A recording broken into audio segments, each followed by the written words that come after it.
Welcome back to a different video today. So I'm with the gang. Jay got a new job, so now he has more free time. Tired, He's so tired. Corey's here. I'm here, obviously. We're actually going to be heading over to Jacob's house, which is like 5 minutes away from us.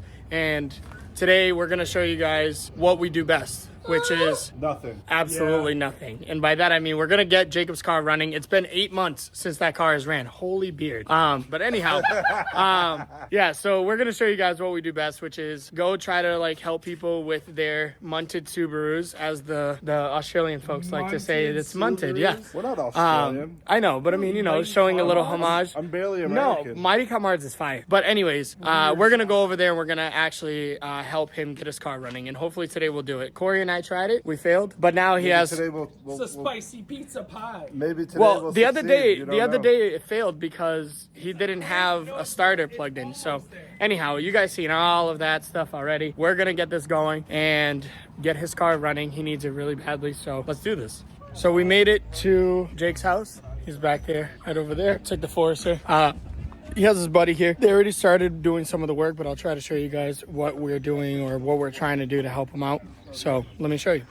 So, Jake, you want to tell the people what's going on? So, right now I'm just currently trying, I don't know what the last thing you guys saw was, but I did try to start it yesterday. I'll send it real quick if you want to put that in there. Yep, I'll put it in. It fired a little bit. It was like it wants to start. So right now I'm just checking to see if my entire fuel system and my lines are hooked up properly. Just kind of swapping everything over, and I think I might have had my fuel pressure regulator hooked up to the return side. So right now yours is already inverted. So this line, so this line right here up top, this is your send. This is your return down at the bottom. Oh, this is your pressurized side? Yeah. No, sorry. Sorry. No, let me correct myself. This is a return. So this needs to be on the FPR. This needs to be on the FPR though. It's not pressurizing. It's not regulating the fuel coming out of the fuel. No, because this is the feed. Yeah. So this is your feed. The feed comes in, and then the pressurizing is on return line. Oh, it's on the return? Yes. So was it dumb it down to go back into the tank? No, it basically it down the fuel pump for the rails. It doesn't. No, because the fuel pump's also in the back. This is just a filter. Because you gotta imagine if it dumbed it down before, what's gonna happen is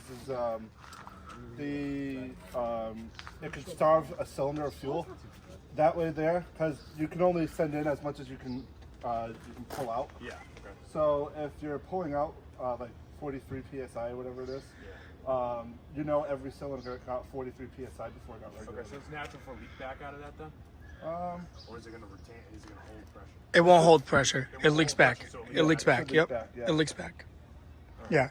So it sustains pressure just based off of idle and also like wide open, but it doesn't care about it afterwards. Once you turn it off, the pressure will dilute down. But yeah, that's basically what we're doing, people. All right, so little update from the last video. We rerouted Jake's fuel pressure regulator, which is actually sitting in a much, much better place. We got his lines tidied up down here. We have his return line set up properly on the fuel pressure regulator, and we're gonna get this placed somewhere a little bit better. That's just temporary. Was that? No, we have to pull that out. That's the bracket that we need to pull out. We just need to push a tab on it. That's where we are now. Once Jacob has everything put back together, we're gonna try to start it, and we'll show you guys that. Worst case scenario, we have one more trick up our sleeve that might work to fix this thing and get it running today. So let's do this. He did a video on it, but he basically rewired the solenoids. So if he hits that switch, and then if he hits the up or down, as you guys can see, it's cranking. It backfired really loud. I'm sure I caught that on video as well. We're gonna try to take the tune out and just run it on factory base map. See if it'll start. Take you guys back. So we swapped his tune from the custom tune that he did, and we put it back to an off the shelf from Cobb. So that's where we are right now, and we're gonna try to start it for you guys and see what happens. All right, let's see what she does.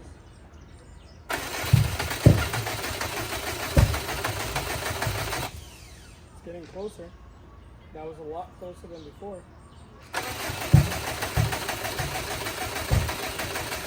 So one possibility is you're firing in the wrong order. So it could be that your coil packs are plugged in backwards. We can check that. It sounds like it. Yeah, give it one more time. He just unplugged the mass airflow. See if it'll start on the closed loop. No. Yeah. No, you're fine.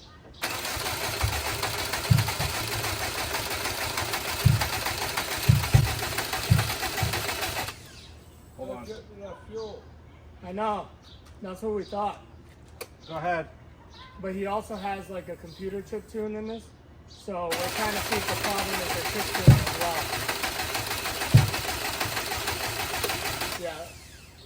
Hold on, she's not ready. She is not ready. Fuel? Fuel.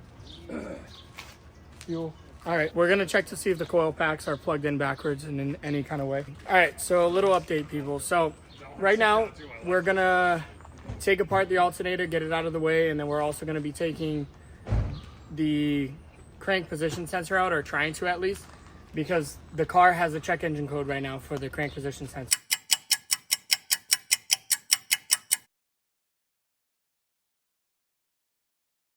So we're gonna get this alternator out of the way. We're gonna get in there and try to twist out the crank position sensor. If it doesn't cooperate, he's gonna need to replace the oil pump and the sensor together. So we'll set that up. Chat. Oh, and his squad. What's up, BYOers? Builders? I don't know if you're gonna call them. BYO builders, I guess. What's up, guys? Here's where we are right now. Car's back together. Cam is here. He arrived here. I went home and got the bike. Corey and Jake are gone. But we're about to try to start this thing and get it to idle. We replaced the crank position sensor. Jake had his wiring swapped, even though I asked him if he touched his wiring, and he said that he didn't. But he had the wires crossed for his crank position sensor. So chances are his last one was perfectly fine. But we took it out anyways. Cam came over and saved the day and put a new one in, and they redid the wiring. So now we're about to try to start it. So let's do this.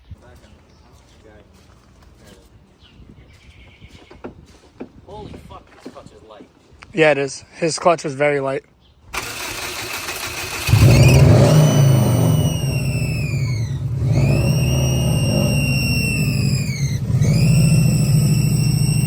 So, as you guys, yeah, you do. The hoses, I think I just threw one of them into the car.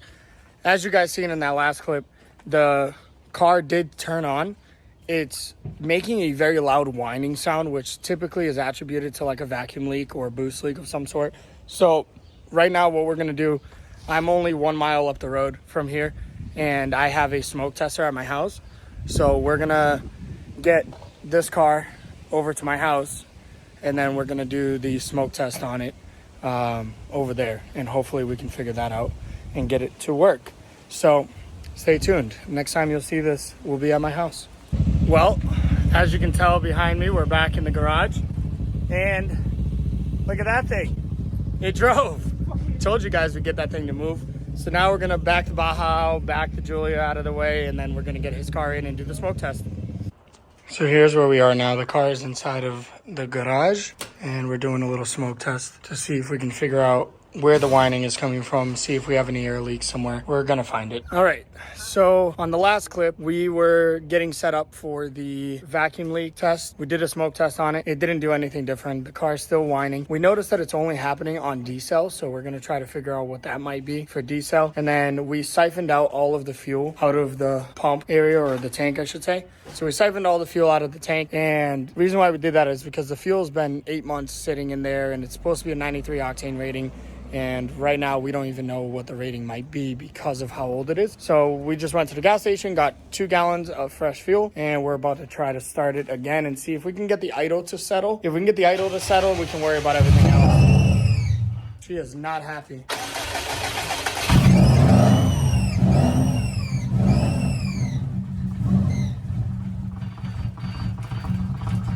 That was the wrench. Don't worry about it. It wasn't knocking. All right, I'll get back to you guys with a few updates as we develop them. But as of right now, the car is turning on and running. It's just a matter of figuring. And it drove, obviously. It drove here. I mean, we're only about a mile away. We're going to try to figure out how we can get this thing to stay running now at this point. We took the car for a drive. We're still having an issue right now that I noticed, that I don't know if I mentioned it before. If I did, sorry, my mind's everywhere. Basically, the car is running really, really, really lean. So we're thinking that there may be an issue with the tune, but also at the same time, we reverted back to an OTS tune, and that should have fixed it, but we're still having an issue with the AFR.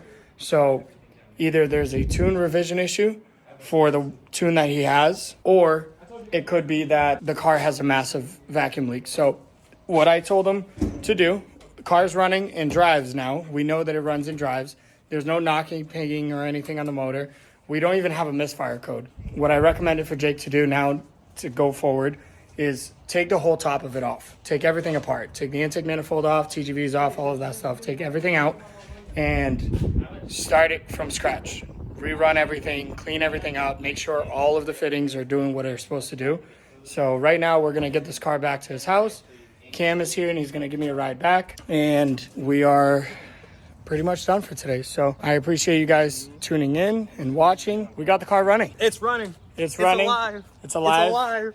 It drives. It's not running well, but at the end of the day, it runs. And now it's just a matter of polishing it up. So appreciate you guys tuning in. Shut up, Jacob. Do it right the first time, and then we wouldn't be in this predicament. Don't listen to him. Yesterday I said tomorrow, and here it is today. And yesterday your car wasn't running. But here it is today. So anyhow, make sure you guys like, comment, subscribe, hit that bell thing if you want to, and we'll catch you on the next one. Take care.